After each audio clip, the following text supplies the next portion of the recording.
भाई once again स्वागत है आपका एक और फ्रेश वीडियो में। और भाई आज की जो वीडियो है ना बहुत ही खास होने वाली है, बहुत ही हटके होने वाली है, क्योंकि आज की वीडियो में हम एक बहुत ही अलग ही टॉपिक को टच करने वाले हैं। आज की वीडियो में हम उन 6 चीजों पर नजर डालने वाले हैं जिन्हें जानने के बाद आईपीएल 2025 देखने की जो बेसब्री है वो और ज्यादा बढ़ जाएगी। ये 6 चीजें ऐसी हैं जिन्हें भाई हर कोई आईपीएल 2025 में देखना चाहता है, क्योंकि ये ऐसी चीजें हैं जो भाई कहीं ना कहीं पहली बार आईपीएल में हो रही होंगी और हर कोई जानना चाहता है कि ये जो 6 चीजें हैं आखिर आईपीएल 2025 के अंदर ये 6 चीजें किस तरीके का रूप लेंगी। अब आप सोच रहे होंगे कि भाई चीजें कितना चीजें कर रहे हो, आखिर ये चीज है क्या? तो भाई वीडियो को देखते रहो। अब चलते हैं उस पहले पॉइंट की तरफ। सबसे पहली चीज जिसे देखने के लिए आईपीएल 2025 में हर कोई बेसब्र है वो ये है कि भाई जैसा कि आप जानते ही हैं, हाल ही में आईपीएल 2025 का जब मेगा ऑक्शन हुआ था तो उस मेगा ऑक्शन में जो प्लेयर सबसे महंगी बोली पे बिका था वो कोई और नहीं, वो थे none other than Rishabh Pant. जी हां, लखनऊ सुपर जायंट्स ने पूरे 27 करोड़ रुपए खर्च करके ऋषभ पंत को अपनी टीम में शामिल करा। उसके बाद हाल ही में ऋषभ पंत को आईपीएल 2025 के लिए लखनऊ ने अपना नया कप्तान घोषित करा। अब देखो भाई लखनऊ की जो हिस्ट्री रही है ना वो कुछ अच्छी नहीं रही है। ओवरऑल परफॉर्मेंस इनकी सही रही है। 3 सीजन में ये लोग खेले हैं, 3 सीजन में से 2 बार ये लोग प्लेऑफ में गए हैं, लेकिन आज तक एक बार भी आईपीएल का फाइनल नहीं खेल पाए हैं। लेकिन मैंने ऐसा क्यों कहा कि इनकी हिस्ट्री उतनी अच्छी नहीं रही है? हमने अक्सर देखा है कि लखनऊ का जो मैनेजमेंट है या फिर लखनऊ के जो ओनर हैं वो अपने कैप्टन को उतने अच्छे से ट्रीट नहीं करते हैं। केएल राहुल के साथ हमने देखा है कि किस तरीके से आईपीएल के ओनर के मतभेद रहे थे। बाद में जरूर इस कंट्रोवर्सी का दी एंड कर दिया गया था, लेकिन भाई मेगा ऑक्शन से पहले जब लखनऊ ने केएल राहुल को रिलीज कर दिया और ऐसी भी खबरें सामने आई कि केएल राहुल खुद भी लखनऊ में नहीं टिकना चाहते थे, जबकि लखनऊ वाले केएल राहुल को रिटेन करना चाहते थे। तो ऐसे में केएल राहुल लखनऊ को छोड़ के चले गए। केएल राहुल चले गए दिल्ली कैपिटल्स में जहां असल में ऋषभ पंत खेलते थे, और ऋषभ पंत चले गए लखनऊ में जहां असल में केएल राहुल खेलते थे। तो अब जब ऋषभ पंत पे 27 करोड़ रुपए खर्च कर ही दिए हैं, अब जब ऋषभ पंत को लखनऊ कप्तान बना ही दिया गया है, तो ऐसे में देखना बहुत दिलचस्प होगा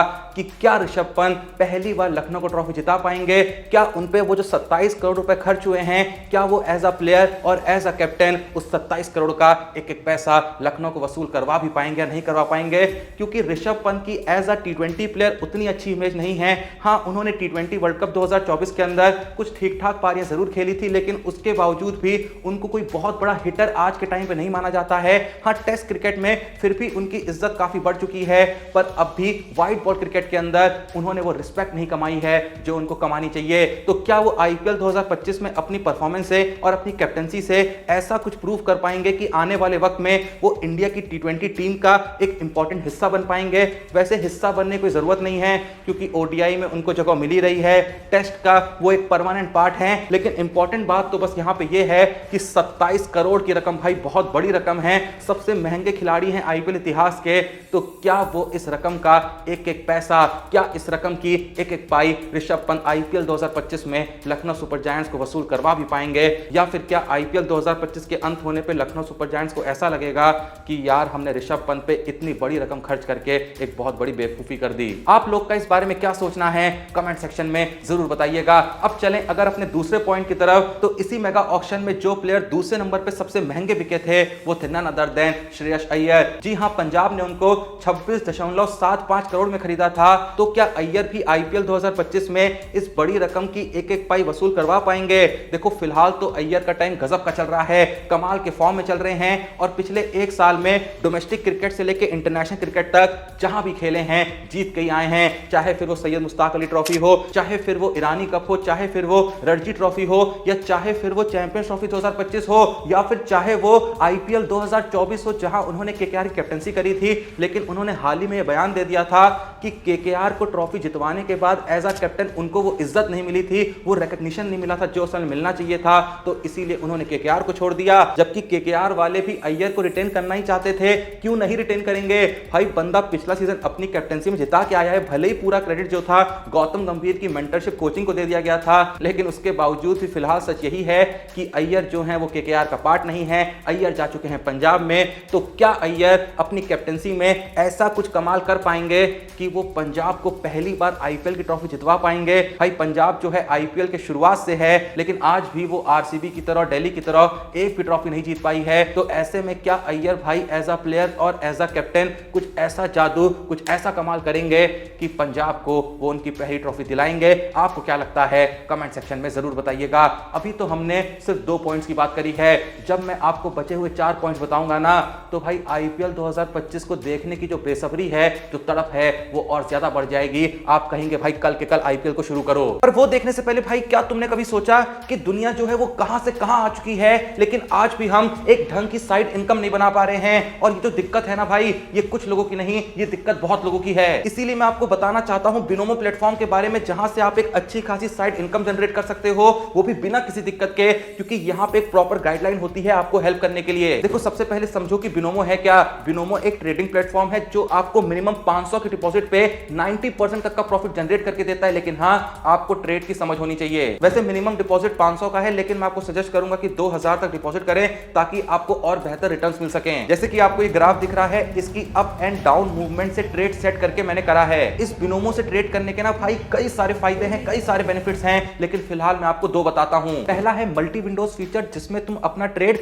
मोर प्रॉफिटेबल अपॉर्चुनिटीज के लिए प्रिडिक्ट कर सकते हो एट द सेम टाइम। और दूसरा फीचर है जैसे कि जो ट्रेडिंग सिग्नल्स होते हैं, वो तुमको भाई 24/7 एकदम फ्री में मिलते हैं यहाँ। तो बस भाई अब इंतजार किस बात का है, जल्दी से जाओ डिस्क्रिप्शन या फिर पिन कमेंट में दिए हुए लिंक से बिनोमो ऐप को चेकआउट करो और इसी के साथ अपनी लाइफ में एक एक्स्ट्रा इनकम ऐड करो। टाइम मत वेस्ट करो, जल्दी जाओ याद से डाउनलोड कर लेना, ठीक है। हाँ, तो जहां हमने ऑलरेडी 2 पॉइंट्स पे नजर डाल ली थी, अब चलते हैं अपने तीसरे पॉइंट की तरफ। इस तीसरे पॉइंट को जानने के बाद जैसा मैं कह रहा हूं कि भाई आईपीएल 2025 देखने की जो बेसब्री है वो और ज्यादा बढ़ जाएगी, क्योंकि ये तीसरा पॉइंट है रजत पाटीदार को लेके, जो कि आईपीएल 2025 में आरसीबी के कप्तान बने हैं। हाँ भाई, हाल ही में आरसीबी ने अपना नया कप्तान घोषित करा। किसको? रजत पाटीदार को, जिनको 11 करोड़ में मेगा ऑक्शन से पहले ही आरसीबी ने रिटेन कर लिया था। और भाई आरसीबी के इतिहास में पहली बार ऐसा हो रहा है कि इन्होंने एक इनएक्सपीरियंस कप्तान यहां पे चुना है।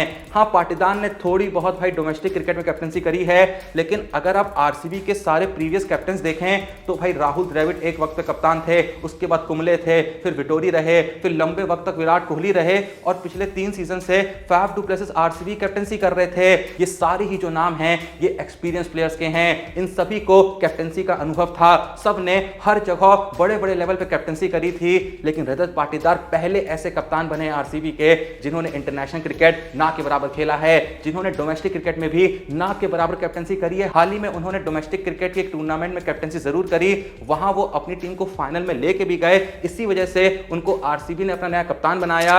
और हाल ही में दिनेश कार्तिक ने यह स्टेटमेंट भी दिया था कि रजत पाटीदार जिस तरीके से लीड कर रहे थे और जिस तरीके से वो अपने टीममेट्स को ट्रीट करते हैं, उनको रिस्पेक्ट देते हैं, तो हमें लगा कि इससे बेहतरीन कैप्टन हमारी टीम को फिलहाल नहीं मिल सकता है, जो आरसीबी को फ्यूचर में और आगे लेके जा सके, जो लॉन्ग टर्म में आरसीबी का कैप्टन बन सके। अब देखो भाई, आरसीबी के मैनेजमेंट को और आरसीबी के फैंस को जो रजत पाटीदार पे भरोसा है, क्या आईपीएल 2025 में पाटीदार अपने बल्ले से और अपनी कैप्टनसी से ऐसा कुछ खास कर पाएंगे कि ये जो भरोसा है वो टूटे ना? क्या पता भाई सच में आईपीएल 2025 में ऐसा कुछ कमाल हो जाए कि आरसीबी रजत पाटीदार कैप्टनसी में आईपीएल जीत जाए। इससे पहले बड़े बड़े नाम उन्होंने रखे थे कप्तानी के लिए, लेकिन कोई भी आरसीबी को आज तक आईपीएल की एक भी ट्रॉफी नहीं जितवा पाया।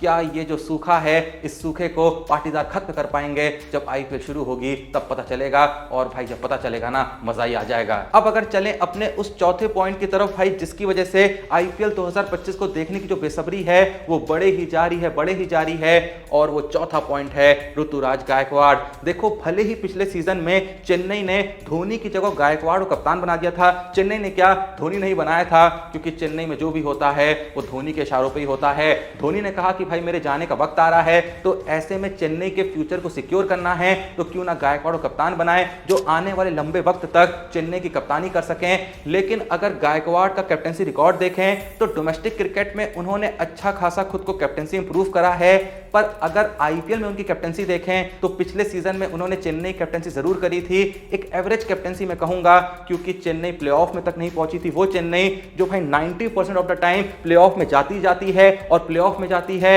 तो फाइनल खेलती है तो फिर आईपीएल भी लगभग जीत ही जाती है। लेकिन भाई पिछले सीजन में गायकवाड़ बने चेन्नई के कैप्टन। धोनी ने कहा कि भाई मैं आराम करूंगा, मैं सिर्फ एज अ प्लेयर पार्टिसिपेट करूंगा, पर बदले में हुआ क्या, गायकवाड़ चेन्नई को प्लेऑफ में भी नहीं पहुंचा पाए। अगर गायकवाड़ आईपीएल 2025 में भी चेन्नई को प्लेऑफ में नहीं पहुंचवा पाते हैं तो भाई पहली बार ऐसा होगा कि चेन्नई लगातार 2 सीजन में प्लेऑफ में नहीं पहुंची होगी। क्योंकि भाई असल सत्य तो यह है कि चेन्नई जिस भी सीजन का पार्ट रही रही है, ऐसे लगातार 2 सीजन गए ही नहीं है कि चेन्नई फाइनल ना खेली हो। तो ऐसे में अगर ऐसा कुछ गजब हो गया कि चेन्नई लगातार 2 बार प्लेऑफ में तक क्वालिफाई नहीं कर पाई, तो यहां पे गायकवाड़ की कैप्टेंसी पे लोगों का शक है वो बढ़ने लगेगा और चेन्नई को सोचना पड़ेगा कि कहीं गायकवाड़ को कैप्टेंसी देके कोई गलती तो नहीं कर दी। उम्मीद करते हैं कि गायकवाड़ अपनी कैप्टेंसी में खुद को प्रूव करेंगे और चेन्नई को आईपीएल प्लेऑफ में लेके जाएंगे, प्लेऑफ से फाइनल में लेके जाएंगे और क्या पता ट्रॉफी जितवा देंगे। आप लोग को क्या लगता है कमेंट सेक्शन में जरूर बताइएगा। अब अगर आगे चलें अपने उस 5वें पॉइंट की तरफ भाई, जिसकी वजह से मैं आईपीएल 2025 को देखने के लिए कुछ ज्यादा ही तड़प रहा हूं, और वो है हार्दिक पांड्या कैप्टेंसी। देखो पिछले सीजन में हार्दिक पांड्या कैप्टेंसी में मुंबई इंडियंस का क्या हाल रहा था, शब्दों में बयां करने की जरूरत ही नहीं होनी चाहिए। मुंबई इंडियंस पिछले सीजन में पॉइंट्स टेबल पे सबसे नीचे रही थी और पिछले सीजन में मुंबई इंडियंस को लेकर बहुत सारी कंट्रोवर्सीज भी हुई थी, वो यूनिटी देखने को नहीं मिल रही थी, रोहित शर्मा और पांड्या के बीच वो कोऑर्डिनेशन देखने को नहीं मिल रहा था। बहुत से ऐसे प्लेयर्स थे जिनका कोऑर्डिनेशन हार्दिक पांड्या के साथ बिल्कुल भी मैच नहीं खा रहा था, फिर चाहे वो सूर्य कुमार यादव हो, फिर चाहे वो बुमराह हो, सब लोग हार्दिक पांड्या के साथ जिस तरीके से तालमेल बैठा रहे थे भाई, साफ साफ पता चल रहा था कि कुछ तो गड़बड़ चल रही है। रोहित शर्मा के चेहरे पे हार का वो दुख देखने को नहीं मिल रहा था। हार्दिक पांड्या एक के बाद एक मैच हार रहे थे लेकिन वो हंसे जा रहे थे। उनके जो मुंबई के फैंस हैं वही हार्दिक पांड्या को गरिया रहे थे, लेकिन हम सबको पता है कि आईपीएल 2025 में ऐसा कुछ भी नहीं होने वाला है, क्योंकि आईपीएल 2024 के बाद हार्दिक पांड्या ने जिस लेवल की इज्जत कमाई है ना भाई, कोई बूइंग नहीं होने वाली है। हर मुंबई इंडियंस फैन, क्या हर आईपीएल हर क्रिकेट फैन ने हार्दिक पांड्या को मुंबई इंडियंस के कैप्टन के रूप में एक्सेप्ट कर लिया है, लेकिन भाई एक्सेप्ट करने से कुछ नहीं होता है भाई। 2 दिन कुछ बुरा होगा ना, लोग पीछे का सब भूल जाते हैं। अगर फिर से हार्दिक पांड्या कैप्टनसी में मुंबई इंडियंस की परफॉर्मेंस कुछ वैसी ही रहती है जैसी पिछले सीजन में थी, तो लोग भाई भले ही हार्दिक पांड्या के ऊपर टूटे ना टूटे, लेकिन उनकी कैप्टनसी के ऊपर टूट जाएंगे, क्योंकि हार्दिक पांड्या किनको रिप्लेस करके मुंबई कैप्टन बने हैं? रोहित शर्मा को। वो रोहित शर्मा जो भाई हाल ही में पिछले 9 महीने के अंदर भारत को 2-2 आईसीसी ट्रॉफी जितवा चुके हैं। तो अगर भाई कुछ यहां पे गड़बड़ हुई, हर कोई कहेगा मुंबई इंडियंस के ओनर से, भाई तुमको किस कीड़े ने काटा था कि तुमने इंडिया के विनिंग कैप्टन को हटा के हार्दिक पांड्या कैप्टन बना दिया। ऐसी गलती तो कोई भाई नशे में भी ना करे। और देखो भाई सबसे बड़ी बात यहां पे ये है कि मुंबई इंडियंस का जो स्क्वाड है ना आईपीएल 2025 का, उसको हर किसी ने आईपीएल 2025 का बेस्ट स्क्वाड बोला है, क्योंकि भाई इन्होंने प्लेयर्स ही इतने बड़े बड़े रिटेन कर लिए थे, तभी सबने कह दिया था अब चाहे ये किसी को खरीदें या ना खरीदें, इनकी टीम ऑलरेडी बहुत अच्छी हो गई है, क्योंकि इनके पास रोहित शर्मा है, इनके पास सूर्य कुमार यादव है, इनके पास तिलक वर्मा है, इनके पास हार्दिक पांड्या है, इनके पास भाई none other than Jasprit Bumrah है, जिनको लेके थोड़ा सा शक बना हुआ है आईपीएल में खेलेंगे या नहीं खेलेंगे। लेकिन फिलहाल सत्य तो यही है ना कि भाई ये जो बड़े बड़े नाम हैं ये हमारी मेन इंडियन टीम के सबसे बड़े नाम हैं। ऐसे में ये सभी प्लेयर आईपीएल में एक टीम का हिस्सा हैं। इस टीम का कप्तान तो जो भी बनेगा उसका तो काम बहुत आसान है। तो अगर इतनी अच्छी टीम होने के बावजूद भी हार्दिक पांड्या मुंबई को प्लेऑफ में नहीं पहुंचा पाते हैं, या फिर फाइनल में नहीं पहुंचा पाते हैं, या फिर एक ट्रॉफी नहीं जितवा पाते हैं, क्योंकि भाई लंबे वक्त से मुंबई को एक ट्रॉफी नहीं मिली है। एक वक्त पे इतना खतरनाक डोमिनेट करा, लेकिन पिछले 2-3 साल कुछ खास नहीं रहे। तो ऐसे में भाई अगर हार्दिक पांड्या ने फिर से यहां पे कैप्टनसी में हगा तो बहुत बवाल यहां पे मचेगा। लोग भूल जाएंगे कि हार्दिक पांड्या ने एज अ प्लेयर इंडिया के लिए कितना कंट्रीब्यूट करा है, ना भी भूलें। लेकिन जैसा मैंने कहा भाई, अगर आपकी कैप्टनसी में मुंबई इंडियंस हार रही होगी ना, तो मुंबई इंडियंस के फैंस आपको ट्रॉल करने से बाज नहीं आएंगे। हाँ, दूसरी टीमों के जो सपोर्टर्स हैं वो आपको सोशल मीडिया पे डिफेंड भी करेंगे, लेकिन फिर भी आपको खुद अंदर ही अंदर से लगने लगेगा कि कहीं मैंने मुंबई इंडियंस की कैप्टनसी लेके कोई गलती तो नहीं कर दी है। क्या होगा मुंबई इंडियंस का हाल आईपीएल 2025 में, वो तो जब आईपीएल आएगी तभी पता चलेगा। आप लोग को क्या लगता है कि क्या हार्दिक पांड्या अपनी कैप्टनसी के अंडर मुंबई इंडियंस को एक बार फिर से बुलंदियों तक लेके जाएंगे? जो भी आप सोच रहे हैं कमेंट सेक्शन में जरूर बताइएगा। अब चलें अपने छठे यानी अपने आखिरी पॉइंट की तरफ, जिससे सोच के भाई मैं आईपीएल 2025 को देखने के लिए खुद को रोक ही नहीं पा रहा हूं, और वो छठा पॉइंट है अजिंक्य रहाणे से रिलेटेड। देखो भाई, हम सबको पता है कि केकेआर पिछला सीजन जीत के आई है, लेकिन उसके बावजूद भी पहली बार ऐसा देखने को मिला कि जिस टीम ने पिछला सीजन जीत रखा है उस टीम का कैप्टन अगले सीजन में टीम के साथ जुड़ा ही नहीं है। जी हां, जैसा कि हम सबको पता है कि अय्यर इस बार पंजाब के कैप्टन हैं। ऑलरेडी मैंने बता दिया कि क्या इनका मसला हुआ। अय्यर केकेआर में रुकना नहीं चाहते थे, केकेआर वाले अय्यर को रिटेन करना चाहते थे, नहीं चाहते थे कुछ पता नहीं, लेकिन केकेआर वालों ने कहा था कि हम अय्यर को रिटेन करना चाहते थे, लेकिन अय्यर जो हैं वो अपनी मार्केट प्राइस चेक करना चाहते थे। फिर अय्यर ने कहा कि मेरे को रिस्पेक्ट नहीं मिली, तो मुझे लगा जहां रिस्पेक्ट नहीं मिल रही है वहां रुक के क्या करूंगा भाई, ट्रॉफी जितवा के आया था। तुमने तो भैया हर जगह यही कहा कि गंभीर ने जितवा दी, गंभीर ने जितवा दी, तो बस भाई गंभीर से जितवा लो। अब फिलहाल तो सच ये है कि गंभीर केकेआर के साथ जुड़े नहीं हैं, रहाणे को नया कप्तान बनाया गया है। भाई आईपीएल इतिहास के सबसे सस्ते कप्तान बने अजिंक्य रहाणे, लेकिन भाई रहाणे कप्तान कमाल के हैं, इस बात में किसी को कोई शक नहीं है, किसी को इस बात में कोई डाउट नहीं है कि रहाणे के पास एक अच्छा कैप्टेंसी वाला दिमाग है। लेकिन एक सच भाई ये भी है कि रहाणे के ऊपर अच्छा खासा प्रेशर होगा, क्योंकि रहाणे किसी ओंगी पोंगी टीम के कैप्टन नहीं बने हैं, उस टीम के कैप्टन बने हैं जिसके पास भाई ट्रॉफी है, जो पिछला सीजन जीत के आई है, तो जिम्मेदारी जो है वो और ज्यादा बढ़ जाती है। मैं तो भाई ये सोच रहा हूं कि रहाणे कप्तान बन गए हैं, जबकि अगर हम एक दो सीजन पीछे जाएं तो रहाणे का टी20 क्रिकेट में अस्तित्व ही नहीं था। भाई साल 2023 की आईपीएल से पहले जब ऑक्शन हुआ था, कोई टीम रहाणे को खरीदना नहीं चाहती थी। इवन जब पहली बार बोली लग गई थी तो भाई रहाणे अनसोल्ड चले गए थे। जब दूसरी बार बोली लगी तब जाके चेन्नई ने रहाणे को 50 लाख के बेस प्राइस पे खरीदा, और उसके बाद चेन्नई ने रहाणे को क्या बना दिया हम सब जानते हैं। रहाणे कब क्रिस गेल में कन्वर्ट हो गए पता ही नहीं चला। उसके बाद चेन्नई ने एक और सीजन रहाणे को रिटेन करा, लेकिन जब मेगा ऑक्शन की बारी आई तो जाहिर सी बात है रहाणे को वहां पर रिलीज होना था, क्योंकि इतने बड़े नाम भी नहीं है ना।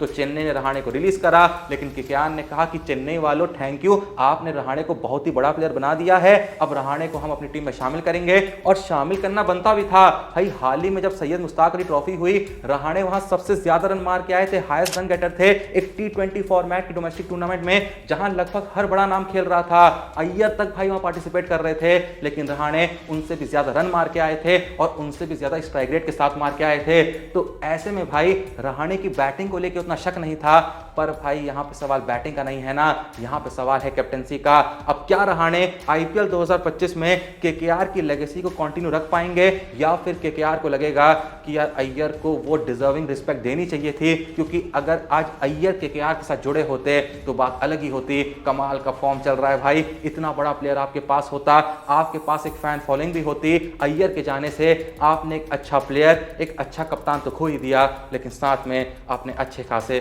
फैंस भी खो दिए। किस किस को लगता है कि केकेआर अजिंक्य रहाणे की कैप्टेंसी में आईपीएल टाइटल को डिफेंड करने में सफल रहेगी? जिसको भी यकीन है कमेंट सेक्शन में जरूर बताइएगा। और मैंने यहां पे जिन 6 कप्तानों की बात करी, चाहे फिर वो ऋषभ पंत हो, श्रेयस अय्यर हो, रजत पाटीदार हो, ऋतुराज गायकवाड़ हो, हार्दिक पांड्या हो या अजिंक्य रहाणे हो, आपके हिसाब से इन 6 कप्तानों में से किस कप्तान की आईपीएल 2025 एज अ कैप्टन सबसे बेहतरीन जाएगी? उस कप्तान का नाम कमेंट सेक्शन में जरूर मेंशन करिएगा। बाकी याद से भाई डिस्क्रिप्शन या फिर पिन कमेंट में दिए हुए लिंक से बिनोमो को चेकआउट करना मत भूलना, अपनी ट्रेडिंग जर्नी को शुरू करना मत भूलना, क्योंकि भाई ऐसा प्लेटफॉर्म ट्रेड करने के लिए और कहीं नहीं मिलेगा। मिनिमम 500 शुरू करना है और इतने सारे बेनिफिट्स हैं, इतना असिस्टेंस मिल रहा है, मल्टी विंडोज फीचर मिल रहा है, और साथ में फ्री में भाई यहाँ पे सिग्नल्स मिल रहे हैं आपको, जिनकी मदद से आप मस्त भाई फोरकास्टिंग करके, जिनका आप मस्त इस्तेमाल करके अच्छा खासा प्रॉफिट यहाँ पे जनरेट कर सकते हो। पूरा वहां पे आपको गाइडेंस मिलता है, चिंता की कोई बात नहीं है। तो एक बार जाके ट्राई जरूर करिए भाई। 90% तक का प्रॉफिट मुझको तो बहुत ही आसानी से बन जाता है, लेकिन हाँ थोड़ा सा यहाँ पे समझ लगानी पड़ती है, थोड़ा सा दिमाग लगाना पड़ता है। तो जाइए बिनोमो को चेकआउट करिए, बाकी वीडियो को लाइक करिए, चैनल को सब्सक्राइब करिए। मिलते हैं नेक्स्ट वीडियो में, तब तक के लिए जय हिंद, धन्यवाद।